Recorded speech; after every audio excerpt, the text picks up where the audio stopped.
हारून रशीद साहब ये बताएं सबसे पहले कि ये जो बार बार जिक्र हो रहा है कि आज काजी फायद ईसा साहब की सरबराही में जो एक बेंच है उसकी एक 3 मेंबर बेंच की एक वर्डिक्ट सामने आई है, तो उसमें से जस्टिस अमीन साहब ने अपने आप को अलहदा कर लिया है।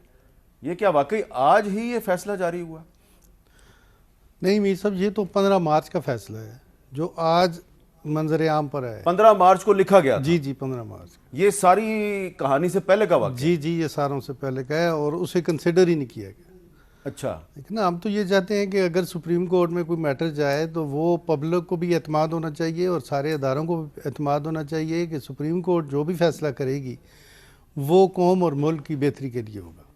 तो मैं ये समझा हूँ आपकी बात सुन के कि ये जो आज काजी फायद ईसा साहब की सरबराही में जो 3 मेंबर बेंच का फैसला आज सामने आया है, ये 15 मार्च को लिखकर चीफ जस्टिस साहब को दे दिया गया था और उन्होंने इसको नजरअंदाज कर दिया। 15 मार्च का ऑर्डर है ये, और उनको पता था कि ये ऑर्डर है, इसके बावजूद उन्होंने ये बेंच बना दिया। डेफिनेटली पता होगा, अगर बेंच का ऑर्डर है तो वो तो फिर। अच्छा, अब उसमें से जस्टिस अमीन साहब निकल गए हैं।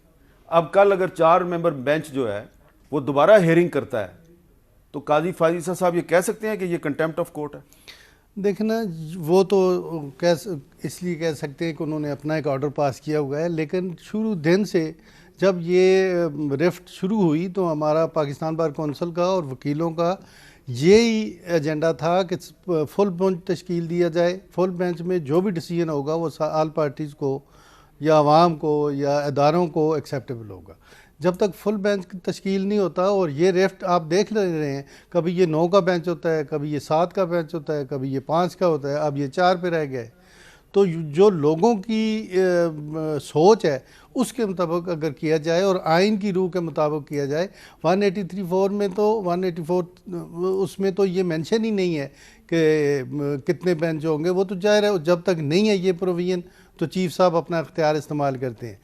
तो इसी चीज़ को, इसी प्रॉब्लम को रिज़ॉल्व करने के लिए काजी फायद ईसा साहब ने जो ऑर्डर किया है वो यही किया है कि इसको एक शख्स के हाथ में ये नहीं होना चाहिए।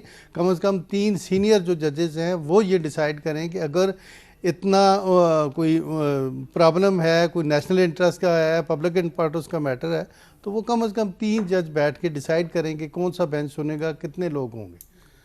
तो अब मैं अभी अली ज़फ़र साहब के पास जाता हूँ, लेकिन मुझे ये ज़रा मुख्तसरन बताएं कि कल हम तो सब चाहते हैं कि मसला हल हो जाए, तो कल जब ये बैठेंगे 4 मेंबर बेंच जब बैठेगा तो पहले वो इस काजी फायद ईसा साहब वाली जजमेंट के मामले को देखेगा या डायरेक्ट पुराना जो इशू चल रहा है उसकी तरफ चला जाएगा? वैसे तो अगर काजी फायद ईसा साहब का ऑर्डर उसको नहीं किया जाता या उसको नहीं देखा जाता तो वो तो उसी तरह मौजूद है।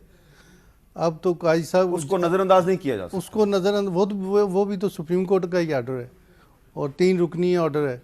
अच्छा अली ज़फ़र साहब, अब ये बताए ना, ये एक अब आइनी मामला है कि एक 3 मेंबर बेंच का ऑलरेडी एक ऑर्डर मौजूद है और 4 मेंबर बेंच दोबारा अगर 184(3) के तहत जो आपने पिटीशन किया है उसको सुनना शुरू कर देता है तो एक कोई नया मसला तो नहीं खड़ा हो सकता? जी देखें, यहाँ तक तो बिल्कुल दुरुस्त है कि जो 3 मेंबर बेंच का मेजॉरिटी 2-1 का जो फैसला है जिसमें काजी फायद ईसा साहब हेड कर रहे थे, वो सुप्रीम कोर्ट की एक जजमेंट है या एक ऑर्डर है, इंटरम सही लेकिन एक ऑर्डर ज़रूर है। और उसमें ये कहा गया है कि आर्टिकल 184(3) के जो केसेस हैं उनको रोक दिया जाए। तो ऑर्डर तो है वो, लेकिन सुप्रीम कोर्ट का एक और भी रूल है और वो ये है कि एक अगर बेंच 3 मेंबर बेंच है तो जो से ज़्यादा नंबर का बेंच है, 4-5 का या उससे ज़्यादा, वो ओवर रूल कर सकता है उस फैसले को और कार्रवाई कर सकता है। तो ये एक ऐसी सिचुएशन आ गई है जिसमें एक लार्जर फोरम जो है सुप्रीम कोर्ट का, वो एक जो माइनॉरिटी वाली या उसे कम नंबर वाली जजमेंट है उसको नज़रअंदाज करके या उसको सस्पेंड करके आगे चल सकता है। तो ये पहले भी हुआ है हमारी हिस्ट्री में, तारीख में, कि स्मॉलर बेंचेस के जो छोटे बेंचेस के ऑर्डर्स हैं वो ज़्यादा सीनियर या ज़्यादा तादाद वाले बेंच ने उसको ओवर रूल किया है।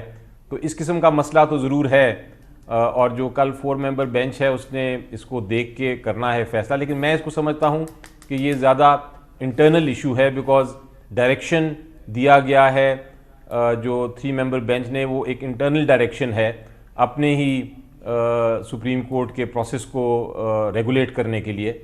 तो अब उसको सुप्रीम कोर्ट खुद ही हल कर सकता है। ये मेरा या आपका या किसी आउटसाइडर का काम नहीं है। ये इस वक्त इंटरनल इशू है। जिस तरह एक पार्लियामेंट में मसला उठता है, डिबेट होती है, स्पीकर साहब या चेयरमैन साहब सेनेट के ओवर रूल कर देते हैं, वो जिस तरह वो इंटरनल मामला है, इस तरह ये भी एक इंटरनल मामला है बिल्कुल ठीक है। अदालत का, जो उन्होंने खुद ही रिजॉल्व करना है। वो किस तरह रिजॉल्व करते हैं वो हम देख